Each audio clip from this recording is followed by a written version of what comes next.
കഴിഞ്ഞ മാസം അതായത് നവംബർ 21-നാണ് റഷ്യ ഉക്രൈന് നേരെ ലോകത്തെ ഞെട്ടിച്ച ഒരു മിസൈൽ ആക്രമണം നടത്തിയത്. ഭൂഖണ്ഡാന്തര ബാലിസ്റ്റിക് മിസൈലാണ് റഷ്യ പ്രയോഗിച്ചതെന്ന് ഉക്രൈൻ ആരോപിച്ചെങ്കിലും അത് റഷ്യയുടെ ഒരു പുതിയ മിസൈൽ പരീക്ഷണമായിരുന്നു. ഒറഷ്നിക് എന്ന് പേരിട്ട റഷ്യയുടെ പുതിയ മധ്യദൂര ബാലിസ്റ്റിക് മിസൈലാണ് ഉക്രൈനിൽ അവർ അന്ന് പരീക്ഷിച്ചത്. മിസൈൽ വികസിപ്പിച്ചിട്ട് അതിനെ പരീക്ഷിക്കാൻ പറ്റിയ ഒരു സ്ഥലമായാണ് ഉക്രൈനെ റഷ്യ കണ്ടത്. ഈ മിസൈൽ പ്രയോഗത്തിന് ശേഷം റഷ്യ പുറത്തിറക്കിയ പ്രസ്താവനയിൽ പറയുന്നത് ഇങ്ങനെയാണ്: ഇപ്പോൾ ഞങ്ങൾക്ക് ആവശ്യം ആണവ പ്രഹരശേഷി വർദ്ധിപ്പിക്കലല്ല, ഒറഷ്നിക് മിസൈലാണ്. കാരണം ഇത്തരം ആധുനിക ആയുധങ്ങൾ ആണവായുധങ്ങൾ വിന്യസിക്കുന്നതിന്റെ ആവശ്യകതയെ തന്നെ ഇല്ലാതാക്കും. റഷ്യയുടെ ഈ പ്രസ്താവന തന്നെ ഒറഷ്നിക് മിസൈലിന്റെ പ്രഹരശേഷി വ്യക്തമാക്കുന്നതാണ്. പരമ്പരാഗതമായ സ്ഫോടക പോർമുനകളും ആണവ പോർമുനകളും വഹിക്കാൻ ശേഷിയുള്ള പ്രത്യേക മിസൈലാണ് ഒറഷ്നിക്. നിലവിൽ വിവിധ രാജ്യങ്ങളുടെ പക്കലുള്ള മധ്യദൂര ബാലിസ്റ്റിക് മിസൈലുകളെക്കാൾ വളരെ ആധുനികമാണ് ഒറഷ്നിക് മിസൈലുകൾ. ശബ്ദത്തിനേക്കാൾ 10 മടങ്ങിലധികമാണ് ഇതിന്റെ വേഗത. അതുകൊണ്ട് തന്നെ ഇപ്പോൾ ലോകത്തുള്ള മിക്ക വ്യോമ പ്രതിരോധ സംവിധാനങ്ങൾക്കും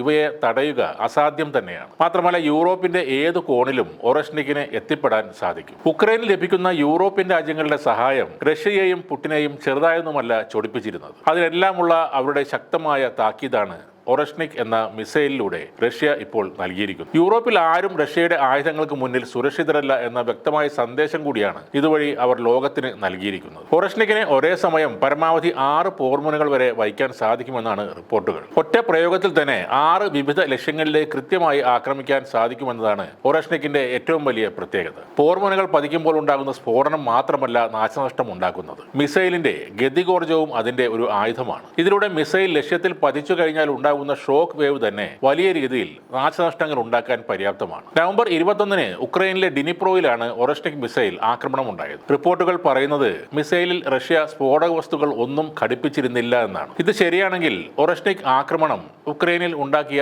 ആഘാതം പരിശോധിച്ചാൽ ആ മിസൈലിന്റെ നശീകരണ ശേഷി വളരെ വലുതാണെന്ന് മനസ്സിലാക്കാൻ കഴിയും. വളരെ ചെറിയ നാശനഷ്ടം മാത്രമേ ഉണ്ടായുള്ളൂ എന്നാണ് ഉക്രൈൻ അവകാശപ്പെട്ടത്. പുറത്തു വന്ന ചിത്രങ്ങളിൽ പോർമുനകൾ സ്ഫോടക വസ്തുക്കൾ ഇല്ലാതെ തന്നെയാണ് കാണപ്പെട്ടത്. റഷ്യ തങ്ങളുടെ ശക്തി പ്രകടനമാണ് ഉക്രൈനിൽ നടത്തിയതെന്ന് അതോടെ വ്യക്തമാകുകയും ചെയ്തു. മിസൈൽ പ്രയോഗത്തിന് ശേഷം ക്രെംലിൻ പുറത്തുവിട്ട മുന്നറിയിപ്പിൽ അവർ പാശ്ചാത്യ രാജ്യങ്ങൾക്ക് കൂടി ഒരു മുന്നറിയിപ്പ് നൽകുന്നുണ്ട്. നാറ്റോയുടെ ഏതെങ്കിലും ബാലിസ്റ്റിക് മിസൈലുകൾ ഉക്രൈൻ വഴി റഷ്യയിൽ എത്തിപ്പെട്ടാൽ ആദ്യം ഇല്ലാതാവുക ഉക്രൈൻ ആയിരിക്കും. പിന്നീട് നാറ്റോയിലെ സഖ്യരാജ്യങ്ങൾക്ക് നേരെയാകും റഷ്യൻ ആക്രമണം. തങ്ങളുടെ പുതിയ നിർമ്മിതിയായ ഒറഷ്നിക്കിനെ റഷ്യ അത്രത്തോളം വിശ്വസിക്കുന്നു എന്നതാണ് സത്യം. ആണവായുധങ്ങളോ മറ്റുള്ള സ്ഫോടക വസ്തുക്കളോ ഇല്ലാതെ തന്നെ നാശം വിതക്കാൻ കേൾപ്പുള്ളതാണ് ഒറഷ്നിക്. തടയാൻ കഴിയാത്ത ഒരു വജ്രായുധമായാണ് റഷ്യ ഇനി ഒറഷ്നിക് മിസൈലിനെ യുദ്ധകളത്തിൽ ഇറക്കാൻ പോകുന്നത്.